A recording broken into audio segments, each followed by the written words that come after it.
The Facebook Oculus had its first gaming showcase yesterday, so let's talk about it, dudes.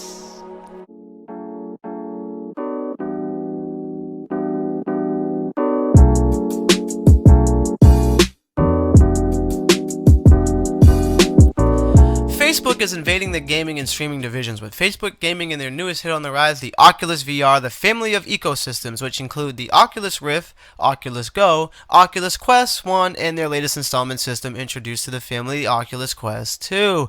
There has been some major rumors going around that have been shot down by Oculus Facebook, including a Quest 2 Pro and an Oculus Quest 3, which is kind of odd since the Quest 2's full potential hasn't even reached yet, and never mind the fact that it's still very new. But nevertheless, we shall save those rants and rumors for another video. In this video, we will go over the Oculus Gaming Showcase.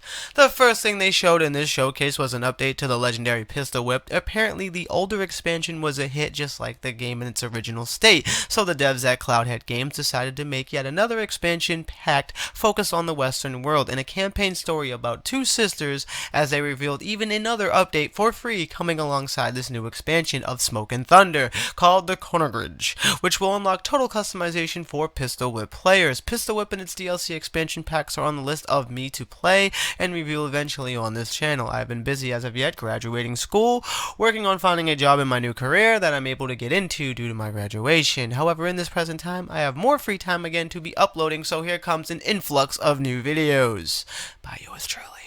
After the Pistol Whip stuff, they breached into Warhammer 40k with a multiplayer update starting yesterday that there has been new maps added and co-op options for you and your friend to take on.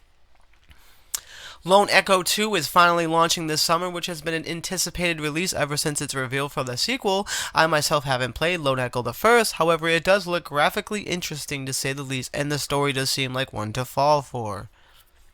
Probably the most biggest announcements for VR in the showcase would be the amazing, truly stupendous Resident Evil 4 VR coming to Quest 2 exclusively this year. This is huge, as Resident Evil has now just started getting into the VR gaming world with RE7, which I played and beat full in VR on my PS4 with the PSVR, and now Capcom has paired up with Oculus Facebook to release RE4 VR exclusively to the Quest 2.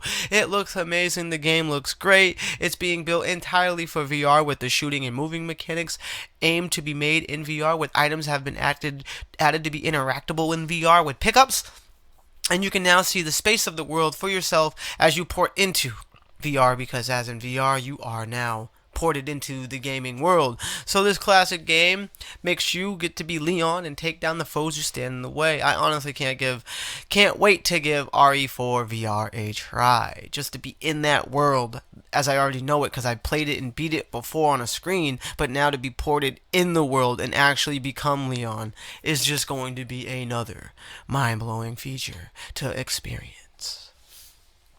Star Wars Tales from the Galaxy is getting a part 2 and also part 3, probably going to be something similar like the Darth Vader series, how they kept releasing games in parts and the third part was the final. However, or so they say, as yet another game I haven't dived into, so my thoughts are kind of limited on Star Wars Tales of the Galaxy. Stay tuned on the channel for me to dive in, if I do. Speaking of Star Wars VR Pinball looks to capture the hearts of the inner fan and Star Wars fanatics, as you customize your Star Wars pad and room while decorating it with Vader, Mando, Baby Yoda, and more. They will also come visit you while playing the VR pinball machines. Holograms will pop up as each pinball machine has been reworked and updated for the VR play, and they also feature many mini games, from hitting high scores to give more value out of its titles, such as racing or facing Vader. It became a lot more interesting as they experienced and showed off what the Pinball VR Star Wars has to offer than just what the name gives it.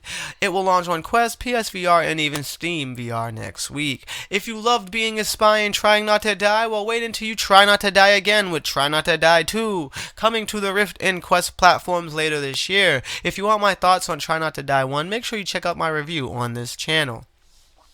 An N64 classic makes its return, strangely in VR, with KOV snowboarding coming to the Quest platform. They will have more details to share later on, but honestly, I'm not much excited for this one. Moving on. After the Fall was next to be showcased, and I am super excited about this one as a fan of Left 4 Dead, Dead Island, and Dying Light. After the Fall looks to capture what's left for the dead as accomplished and put it in VR, which will be intense situation graphically, put the player inside the game and have mercy on your soul. This game looks incredible, and Def will be the one that I will review for this channel when it's available. It looks to have crossplay between platforms, which will make the player base more full, as VR gaming in itself is still relatively new and not every gamer has adopted it into their gaming lifestyle. Horror games in itself are scary to play on a screen at night in the dock of your rooms. Now how about being ported and experiencing horror in VR first person, where everything feels real and looks so real? Get ported into a VR nightmare as Wraith, the Oblivion Afterlife is coming to scare the living shit out of you. I'm going to take one for the team and play this because it looks too incredible to not try. Wraith the Oblivion is all about how you died and became a Wraith with superpowers to literally find out how you died in the spooky mystery. The graphics look good, the horror looks scary, and the story is so simple I'm sold on it. As once quoted by the legendary Steve Boston, everything is better in VR. Now, I'm not the one for heights and all, and I'm usually not the one for sightseeing games, but watching the Climb 2 trailer piqued my interest, and I don't know if it's because of me doing reviews now, as I'm trying to be a critique, or as I get older, my taste in gaming are looking to broaden as I look forward to additional interests of new gaming experiences, where the Climb 2 looks to give me that feeling as I could virtually conquer my fear of heights and see beautiful sights in this beautiful climb game. It does look fun, and if this was a game that you just play on your TV with a controller, it would be garbage in my opinion, but the VR factor really sells it for me, and it even has me looking into Climb the First. The Climb 2 has an update that's live now, adding 6 new levels, with the other 6 new levels coming, and a new update later this year or at a later date. Sorry, I stumbled over my words a lot as I'm trying to focus on what I've even written for the script. Last but not least, The Walking Dead Saints and Sinners have an Aftershock update, which will be free content, adding hours of new content to explore in the form of new missions, collectibles, guns, survival tools as you tremble through the undead city of New Orleans. Walking Dead Saints and Sinners actually is a good game. However, I still need to play it myself, but I've watched people play it and they've said nothing but good things about it. But as you all know, every reviewer has to play and experience and formulate their own opinions. And that was the showcase. As you can see in a news wrap up, my thoughts overall was it's a bit mediocre and disappointing, as we haven't seen or heard anything about the Ubisoft gamings coming to the Quest and Rift platforms, and many of the games showcased were just updates and not new installments like people were hoping for. However, after the Fall, RE4 and Wraith added weight to the already boasting VR gaming library that's slowly expanding, so as you could say, it's bittersweet. We got some cool updates, but at the end, it still left me wanting more. Make sure you stay up to date in all the latest in gaming tech news and reviews. Smash that like, and as always, subscribe. God bless and peace. We'll be right back.